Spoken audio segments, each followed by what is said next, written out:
Coach Spav about you. You were a DB before, and switched over to receiver. Correct. What about those DB skills do you think translates? Obviously, you guard the receivers. 100%. Do you think that being their shadow kind of helps from a different perspective? I think it absolutely does.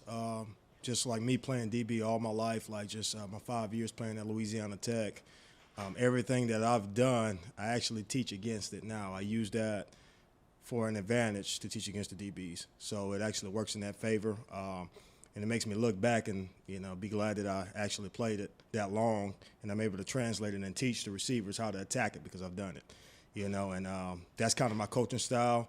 I have a DB mentality, and I just try to, spread it throughout the room, and I think it's been good so far. And I love the way the guys are responding to it, and I use that a lot. I use that to my advantage. So.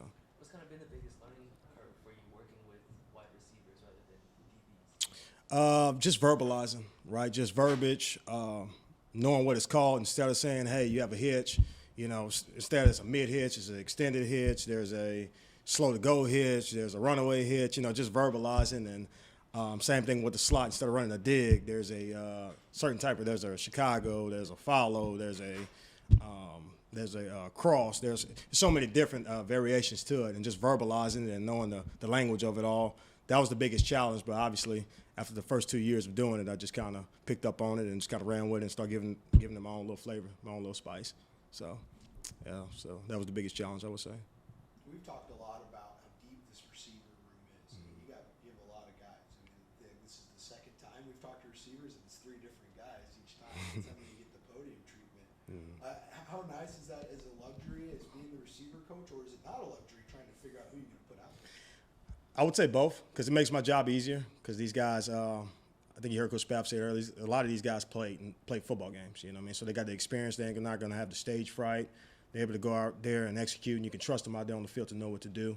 But also, then it becomes like, hey, you have to get these guys to compete, and now you playing with playing time and making sure who's playing the right reps, the right amount of snaps, and you're dealing with that all because you want them all to be happy, but you want those guys all to compete and earn the right.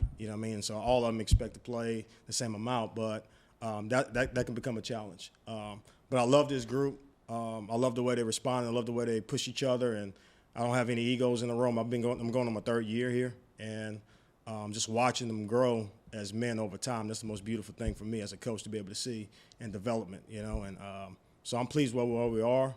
This is an experienced group, like we said, and you need it because it's a receiver-friendly offense. And you want to have trust with these guys, and right now they're doing a really good job of being consistent and pushing each other every day and holding each other accountable. So. Yeah, Coach, what have you seen from this wide receiver group through spring camp so far, and what are some of the things you still want to improve on before the spring game? So what I'm seeing now, I'm seeing guys step into those leadership roles. Right? We talk about experience. You see Toe Groves, Chandler Spice, Drew Jackson, DeMarcus Gregory, who's a new face, but for the most part, it's not a lot of new faces. So you're watching those guys, and you're watching them kind of take over, pulling the guys to the side, like, hey, we need to pick it up, that type of thing. And that's what you want to see as a coach. When they take ownership of the group themselves, that's when you know you got something special in your room. Rather than me hollering or Coach Buckner hollering all the time, is those guys taking control, taking ownership, holding each other accountable, those type of things. And I'm excited to see that. As a group, and what I want these guys to do going forward, what I see we can improve at is just being consistent and stacking days, right? We had a scrimmage last Saturday, did well, made plays, and we wasn't as consistent today as we should have been, So it's just all about stacking days. Any chance we get to get on that field and make plays and be consistent in what we're doing, no misassignments, no misalignments, all that type of stuff, that's when that's what we need to improve on, just stacking days, day after day. Anytime you're on that field, just being the same person, being the same group. So.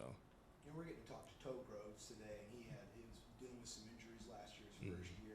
Coach Spav was saying earlier that he sees him as kind of a different guy in the spring. Do you see the same thing? I've been really pleased with what Toe Groves has been doing. Obviously, he had some health issues in the previous years, but he's been fully healthy now, and he's been taking over that leadership role. He's been vocal. He's one of those guys, like I was talking about, that pulls guys to the side along with others, that pull the guys to the side and, hey, said we need to pick it up. We need to do this, we need to do that. And like I said, that's important. You know, leadership obviously is important in every group, but especially in this receivers room, because this is a receivers-friendly offense, and we're going to be leaned on a lot, and we're going to be held accountable a lot to make plays and be in the right spots at the right times. So I've been really pleased with Toe Groves, and I'm looking forward to seeing what he's going to do this year. Sure. Coach, there's been some changes on the offensive side of the staff, one of them being Jacob Peeler, no longer here. Can you tell us a little bit about, bringing in a new coach, a new receivers coach, and what it's been like working with him so far? It's been great, man. Obviously, Coach Jacob Peeler. When I was playing football at Louisiana Tech, he was coaching at the time. So we always had a really close relationship, really love that guy, and I'm excited for him and what he's doing over there in Missouri, and I know he's going to do well, and I stay in touch with him all the time. And bringing Coach Buckner in from Delaware it's been great. We'll be splitting it up. I'll take the inside guys, he takes the outside guys. We work well together. We have a good time. We push these guys, but we love them up, and we have a good time while we're out there on the field. So it's been a great bond. I'm excited that he's here, and I'm excited to see what we're going to do as a whole receivers corps. So. We're also getting to talk to Drew Jackson today. He's a two-sport athlete, as we know. He does track, does football. Mm-hmm. How, do you feel like that's a pretty important trait to have? Yeah. Because some people want to specialize, focus on one sport, but others say, like, if you spread it out and you have all these different sports, it makes you a better athlete in the one that you focus on. How do you feel about that? That's a great question. I see it more as who can handle it. You know what I mean? And I think Drew Jackson, and if you sit down and talk with him and get to know him, super mature kid, super brilliant. He's smart. He picks up on stuff quick. He's a kid that you're not going to have to worry about, MA and misassigning plays, play concepts and all that. But he's a guy that I feel like that he can handle both. It's not too much pressure for him. It's not a deal to where he's taken away from football by being at track. I don't feel that way, because I feel like he's a super mature individual and he handles it well. It's been a smooth process for us with that, communication-wise, and him being there and doing what he has to do there and coming here for practice. So, I think it all comes back to how's the kid wired? Can he handle it? Is it too much pressure on him? Is it too much work on him? And I think Drew can handle it, so it's been fine. So, he's been doing a good job, by the way, in track. So I tell him he needs to be here more, but, I just kind of mess with him. But track coach tells him the opposite. Yeah, 100%. It's supposed to be like that. Yeah, we share. I get it. I'm a little biased, obviously. At least he's staying in shape. Yes. Yeah, he has no choice. So. DeMarcus Gregory, too, we're talking to him. Mm-hmm. New guy coming in from Florida. What can you tell us about him and his game? And what can we expect? So I think his biggest trait is his work ethic. He's a kid that you got to tell to go home. He's here at the late hours of the night. I'm closing in the office, about ready to go home, and you see him up there, just want to watch film, just wants to get better, wants to ask questions, and he fits the room perfectly. He brings that work ethic element to the group, and he's also an older guy, experienced guy who's played before, so he brings some of that leadership and leadership role to the team too as well. And I'm excited to see what he's going to do and what he's going to add to the table. So I'm really excited that he's here. The group love him. And I think he fits us perfectly in what we're trying to do here, and building the culture and having a foundation, So I'm excited to see what he's going to do this year. So.